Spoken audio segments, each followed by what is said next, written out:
Hi, this is John Van Lunen, and you are listening to Treasures of the Outer Banks. In this podcast, we talk to people who live on the Outer Banks, and through their stories, we'll explore what makes this place so special.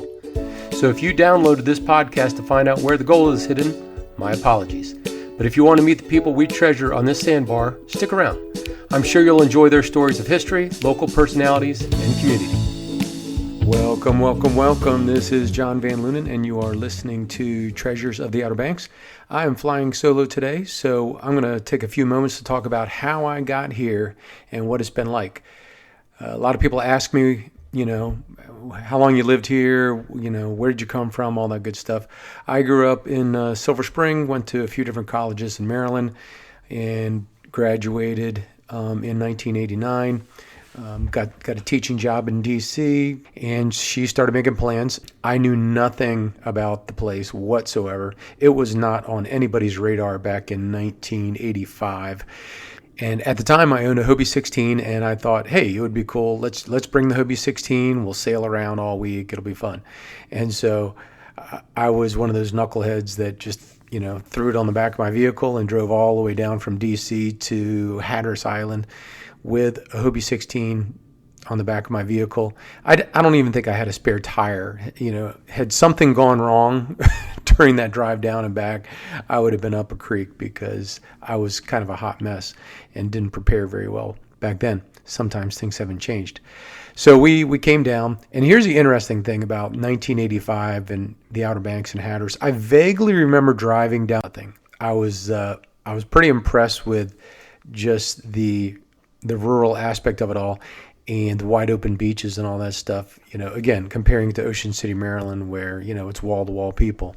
It was definitely very cool in that sense. But as far as a young person looking to do stuff fun for a week, nothing going on. No nightlife, nothing going on. And the Hobie Cat that we brought all the way down from D.C., we took it out one day, a lackluster day, wasn't very windy, and then it just sat on the trailer for the rest of the week. Honestly, setting up a Hobie Cat is work, and it just wasn't worth setting up and trying to take it out every day. Needless to say, I'm probably not alone in people that bring their toys all the way to the Outer Banks and really don't use them that much. We have visions of grandeur, and it just doesn't happen. Anyway, so one thing I remember from that summer was there used to be a popular bumper sticker around here that said, "I'd rather be fishing in Hatteras." And at the end of the week, all I could think of was, yes, that's the only thing you're doing in Hatteras is fishing. There was absolutely nothing else going on. So, I didn't hate the place, but at the same time, as a young person, I didn't see myself, driving down to Hatteras every weekend, every chance I got just to do whatever. So that was after my freshman year in college. A couple years later, I graduate from college and I get a job in D.C. I was a teacher coach at Sidwell Friends, and I had spring break off. I had no responsibilities. Now, it sounds like a lot of fun, but I'm single. I don't have anything to tie me down for a week. Unfortunately, none of my friends are, on the same schedule that I'm on. So I have this windsurfer. By that time, I'd started to get into windsurfing. I bought a rig. I bought a complete package in Ocean City, Maryland, and I used to practice up there on Assawoman Bay quite often during the summer times. And so I figured, let's go check out Hatteras, or let's check out the Outer Banks, new challenges, something to do. Got to get out of the house for a few days. Didn't want to sit around the house all week. And I grabbed my dog and we loaded up the minivan. Don't laugh, but that was my mode of transportation back then. And we came down to the Outer Banks. And honestly, my plan was to just camp out of the van all week. I had no idea how I was going to shower. The plan was I would just figure something out on the fly. So I get down here. I came in late at night. That was kind of my MO back then as a young person. I would travel at night a lot because I would miss a lot of the traffic. So travel down here, get here in the middle of the night and, start hunting around for a place to just kind of park the car so I can sleep. And I parked behind the outlet mall in Nags Head, which is coincidentally just a couple blocks from where I used to own a business here at Kitty Hawk Watersports for the last, 13 years or so. So I parked behind there and, just chilling out. And I'm probably not even there an hour, and then the cops come. The police came. It must have been on their rounds. They were traveling around, and they saw me and basically told me to move on. So by now it's, I don't know, 3 or 4 in the morning, and I'd start driving around town a little bit. And finally the sun's coming up. I grab some breakfast. I park over at the windsurfing launch, which was the old Windmill Point, which again is just a block away from where my former business, Kitty Hawk Watersports, is located. And that was the place to go windsurf back in the 80s and 90s, early 90s. And it was a hot spot. I mean, just windsurfers used to come out in the droves to sail there. And nice shallow water, nice easy access, and it was just a good spot. And it's always been a good windy spot. And that's where the kiteboarders now go. So I'm hanging out there, and the wind's not doing anything, and it's early, and I'm still kind of tired, and nothing's going on. But by the afternoon, things start to pick up. A few people show up, and we start rigging up. And I had a Rottweiler, and this Rottweiler was awesome. His name was LB. Those were his initials, stood for Little Bear, and he was just a cool dog and went everywhere with me. I was a little worried he might wander off, so I put him on a tether on the beach while I was out sailing. I didn't want him to disappear on me. And the one peculiar thing about LB, and he was an intimidating dog, as most Rottweilers are, but he was usually kind and gentle. But when you put him on a tether, he acted very strange. He would defend his little plot of land because, for whatever reason, he just felt exposed, So anyway, I made some friends with some guys, and I was off in the distance, and I could see my dog barking at this guy. And I'm thinking to myself, just leave the dog alone. He won't bother you. Well, the guy walks over there, puts his hand out, and my dog proceeds to bite him right on the hand. I come in, and I apologize, and the guy was totally cool. He goes off to urgent care and gets some stitches, and his friends were still there windsurfing, and we started talking, and they asked me where I was staying, and I basically told them I'm camping in my car, and they said, well, we got a huge house in Killable Hills. We got plenty of extra room. If you want to crash with us for a few nights, totally fine. And me not knowing where I was going to shower next said yes. And so we all meet up at this place, and we decide to go out for something to eat and drink, and we go off to Awful Arthur's, and it's spring break, so it's pretty slow on the Outer Banks, and all the locals are at Awful Arthur's. Everybody's having a good time, including us. And the guy that got bit, he was a great sport. I made sure I bought a couple of his beers, and I kicked in some money for rent for the week and all that good stuff. And he basically said, I probably would have, hurt myself doing something else anyway. Not a big deal. So very good sports. We had a great time. We parted ways. I went back to teach, and they were students from Harvard Business School. They went back up to Mass to do whatever they were doing. And a year later, their point man decides to organize a windsurfing trip to Aruba. And he had my contact information, reached out to me, and I said yes. I saw an opportunity to go someplace I'd never been before. And we all met in Aruba for a week at one of these windsurfing resorts where they have unlimited pieces of windsurfing equipment, free breakfast every morning, beautiful blue water every day, nice winds every day. And it was just a great week. By the end of the week, your whole body is torn up by the salt water and sunshine and just being in the water all the time, and you're sore and tired, but it was totally worth it and a great time. So after that, I go off to grad school up to Canisius College in Buffalo, New York. I bring my windsurfing equipment with me because I figure I'm on Lake Erie. Why not?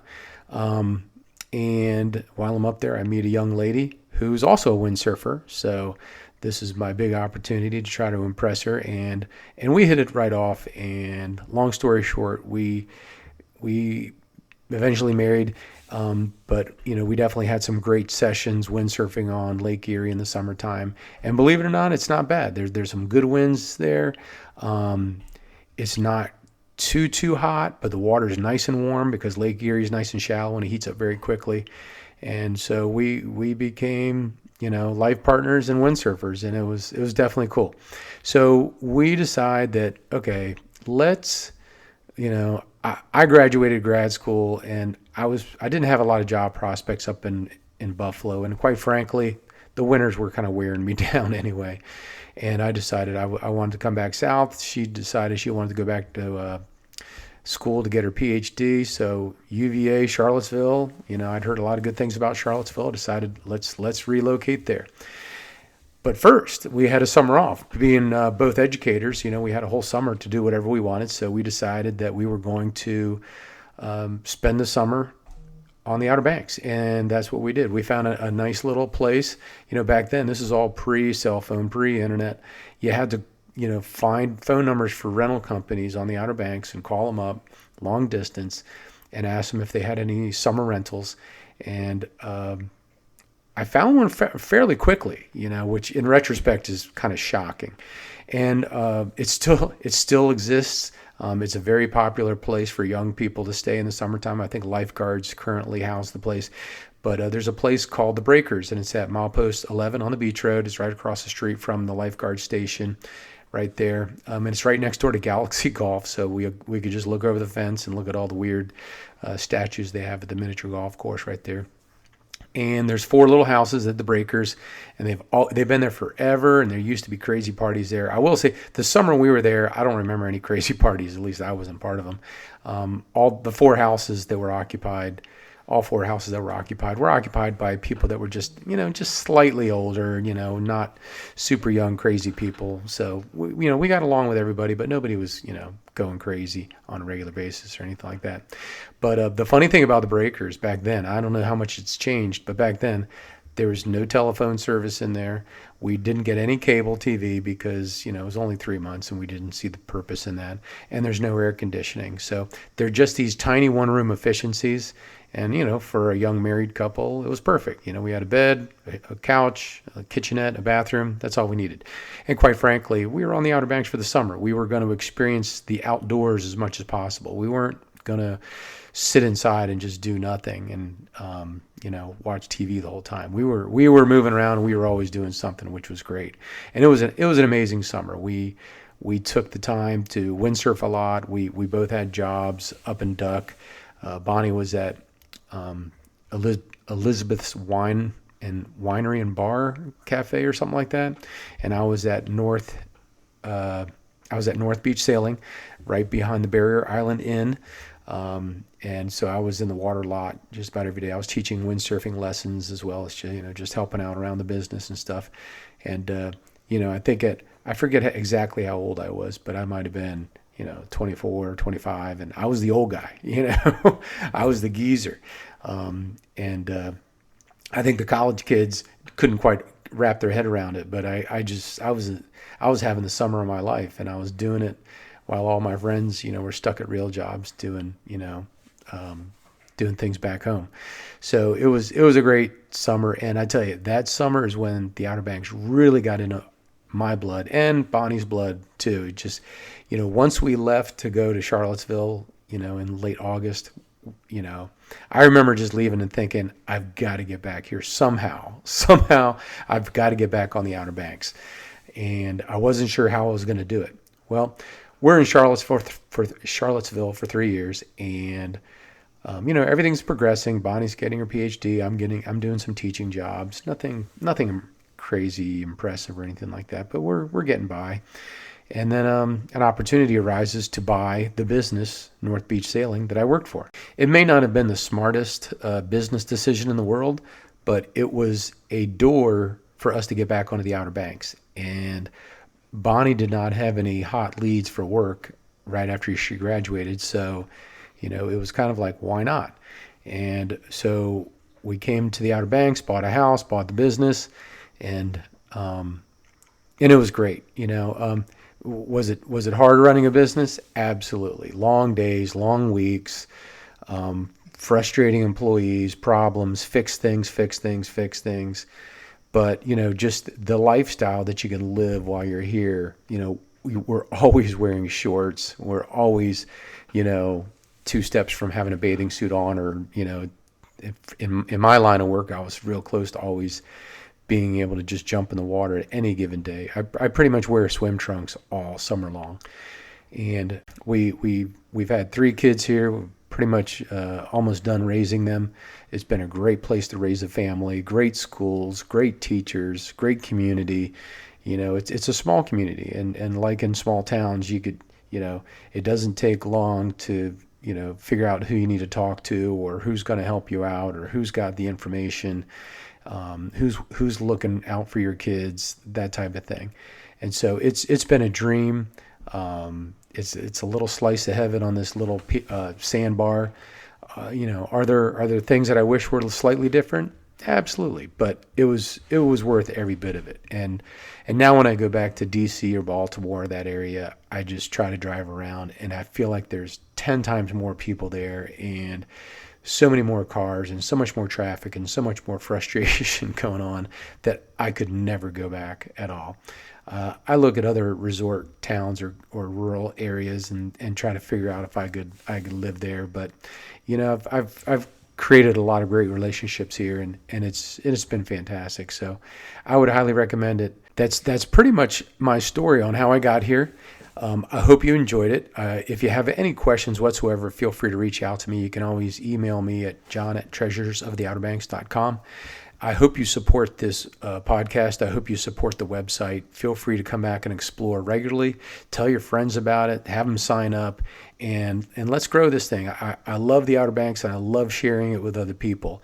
And if you're already a follower, you probably love the Outer Banks as well as of right now. So if you know somebody else that might appreciate this or enjoy this, please tell them about it.